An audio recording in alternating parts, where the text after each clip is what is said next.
दसे संबाय Kolba Jilla XBMD Good मोजां नांदो ओमफ्राय सां अनदो दादानि चेनेलखौ साबस्क्राइब खालाम आरो लाइक खालाम शेयर खालाम बड़ी अनजानी है हो जब तू मेरे परे मानो नोंखौल' गोसोखांबाय थायो गोदान भिडिअ फिन बरायफिननाय थाबाय दिनै जों नबजित नार्जारि फंबायखौ लोगो हमनो थांनो नागिरगासिनो दं गवालपारा डिस्ट्रिक्टआव फैनो दिनै रंजलि आनसलिक नायलांबाय था भिडिअ माबायदि जागोन डेन्स इन्डिया डेन्स सिजन 5आव देरहासारनो हानाय नबजित नार्जारि जोंहा फंबायखौ दिनै फाइनालि लोगो मोनमारसिगोन लोगोफोर नायलांबाय था भिडिअ माबायदि जायो एसे इन्टारेस्टिं जानो हागौ लोगोफोर यादनो ओरैनोथ' टेलार थाम्बनेल नायनानै ओरैनोथ' मिथिखाबाय ना मा होनो लोगोफोर बिदिबा सल' ना मा होनो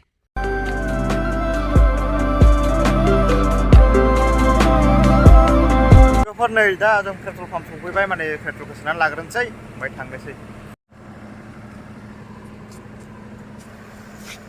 थावखौ सोनानै लाखांबाय दायो होलांसिगोन दा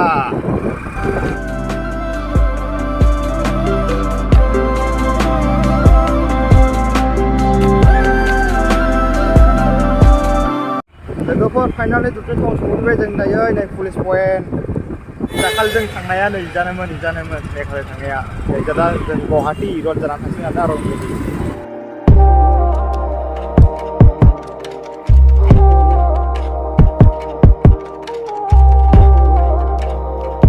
जों रंजलि सफैबाय माने ओमफ्राय आलासि न'आव हाबनोसै आरोना जों फैनाय आदैमोनखौ लोगो मोनबाय ओमफ्राय नै हाबलांसिगोन आरोना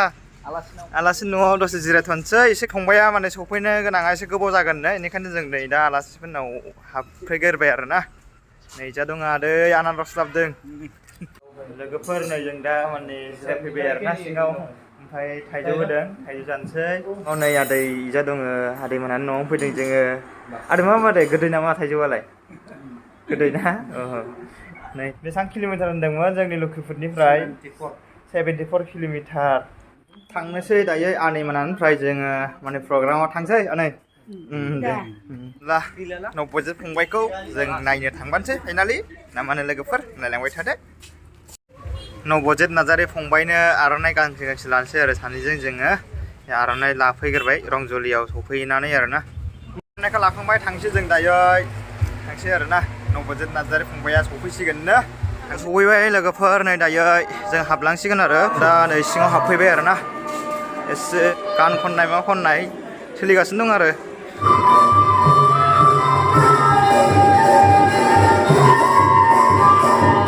जोंहा नबजित फंबाया सफैबाय खारावनो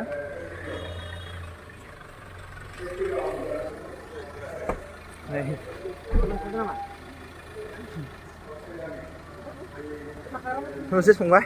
दोनसै दे फंबाय दे मोजां ना मोजां सफैदों ना फंबाय दे फै फाइनालि लोगोफोर सफैबाय जोंहा नबजित फंबाया दा बरायनो हाबाफारि लाबाय जा होननानै ला लोगोफोर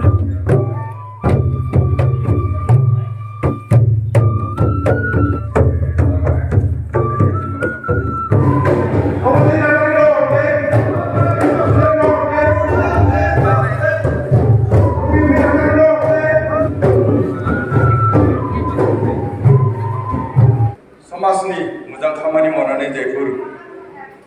सुबुङा बेखौ बर' हारिनि थाखाय अरायनि थाखाय जिउ गोमालांबाय एसे दोनथ'नाय जाबाय आरो गोनां जायोबा उनाव खबरनाय जायो मुस्रि नबजित नार्जारि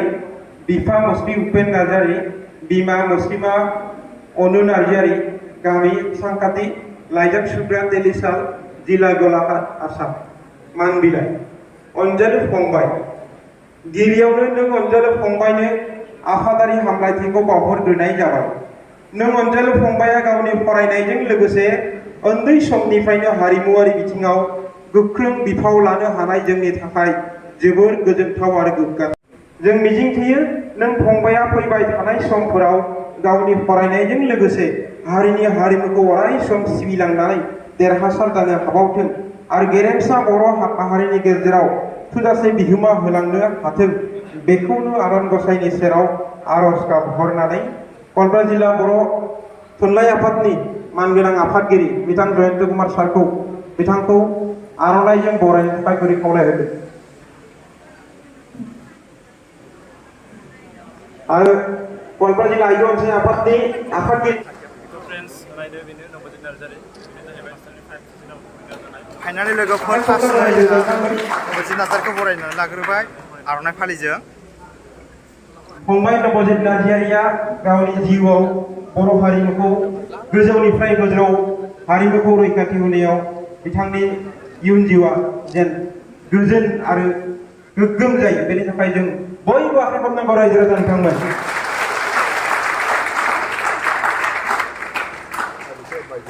आरजेबि लकेल इउटिउबार लखिमपुर बिथांमोनखौ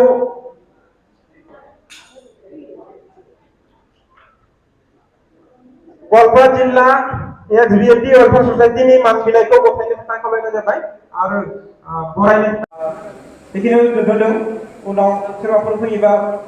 नबजित नार्जारि फंबायजों एसे माने सोंनाय फिननाय लानोसै नायदो ना मा होनो लोगोफोर नबजित नार्जारिखौ दिनै लोगो मोनबाय फंबायखौ जोंहा माबादि नांखो गवालपारा डिस्ट्रिक्टआव फैनानै नबजित नार्जारि बहुत मोजां नांदो सबबो बैखौबो आं मान बावदो आरो सबबो माने आंखौ एसां बरायदो आरो आंखौ एसां अनदो बेनि थाखाय आं सबखौबो आंनि गोसो गोरबोनिफ्राय खुलुमनाय बावहरबाय आरजिबि नायगिरिफोरखौ फंबाया मा होनो सानो ओरैनो आं बैखौबो बुङो दादानि चेनेलखौ साबस्क्राइब खालाम आरो लाइक खालाम शेयार खालाम आरजिबि लकेल चेनेलखौ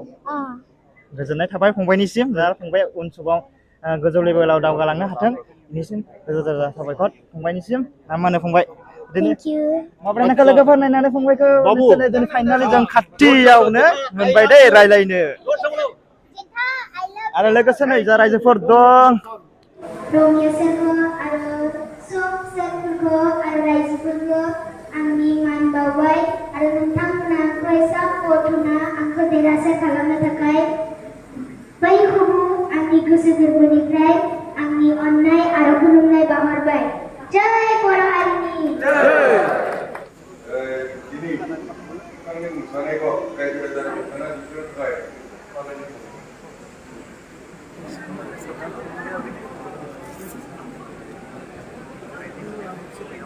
मानगोनां रायजो राजा नबजित फंबाया मोसासिगोन आरो ना नायबाय थादो लोगोफोर मोसानायखौ माबोरै जायो ना मा होनो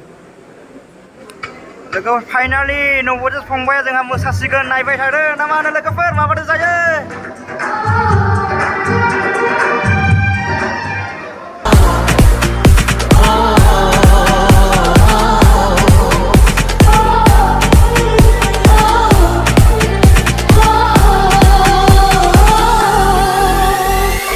लड़की बड़ी अनजानी है सपना है सच है कहानी है देखो ये पगली बिल्कुल ना बदली ये तो वही दीवानी है हो हो हो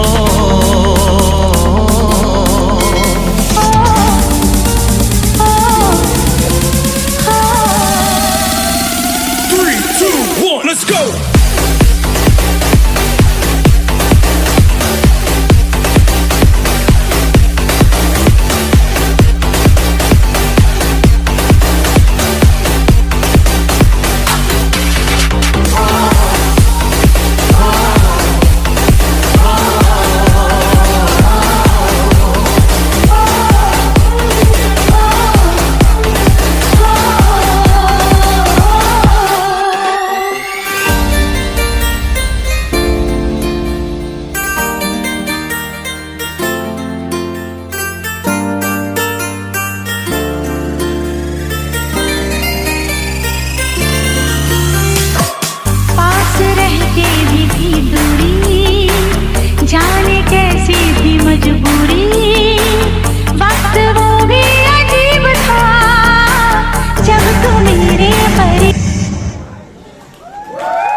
कसारी फाइनालि नै दा रंजलियाव लोगो मोनफैदों आरो ना सिंगार बर'निनो ओमफ्राय नै बिथांखौ जों बरायग्रोना लाबाय ओरैनो नुदोंना मा गान खनदोंमोन मानो नोंखौल' गोसोखांबाय थायो मानो नोंखौल' गोसोखांबाय थायो निस्सय बे गानानो लोगोफोर आरो सोरबाफोर नुवाखैब्ला आं डिसक्रिपसन लिंकआव होनानै होगोन बे गानखौ ना मा होनो नै दा आं थांसै आरो मालाबा बिनानावखौ जों लोगो हमफिननो नाजानोसै दा इजा दङ लोगोसे जोंहा बिनानावफोर दं फुंनिफ्राय बिदाय लानायसो जायो माने थांनोसै आरो ना एसे ओंखामबो उखैबाय बिरादनो फुंफोर बिराद ओंखाम उखैबायलै नै मिस्थि थिस्थि जागासिनो दं जोङो नै जा आदैबो दङ जागासिनो दं जाहा नबजित नार्जारि फंबाया थांबाय ओमफ्राय थांनायनि उनाव जोङो एसे माने जागासिनो दं आरो ओंखामबो उखैबाय नालाय फुंनिफ्राय माने जायाखैनो होनजायो एसे जानानै फैदोंमोन अब्लाबो उखैबाय बिरादनो माबादि नांखो लोगोफोर भिडिअखौ नायनानै दिनैनि निस्सय मोजां जानो हागौ कमेन्ट खालाम आरो 300 लाइक खालाम लोगोफोर नबजित नार्जारि फंबायनि जनै ना मा होनो लोगोफोर दिनैनि भिडिअआ एसेनोसै सोरबाफोर आंनि चेनेलाव दिनैसो गोदानबा साबस्क्राइब खालामनानै ला आरो लोगोसे अल बटन नायनानै ला नटिफिकेसन थांनाय बादि गोदान भिडिअ आपल'ड खालामबा ना मोन लोगोफोर दिनैनि भिडिअआ एसेनोसै बाय बाय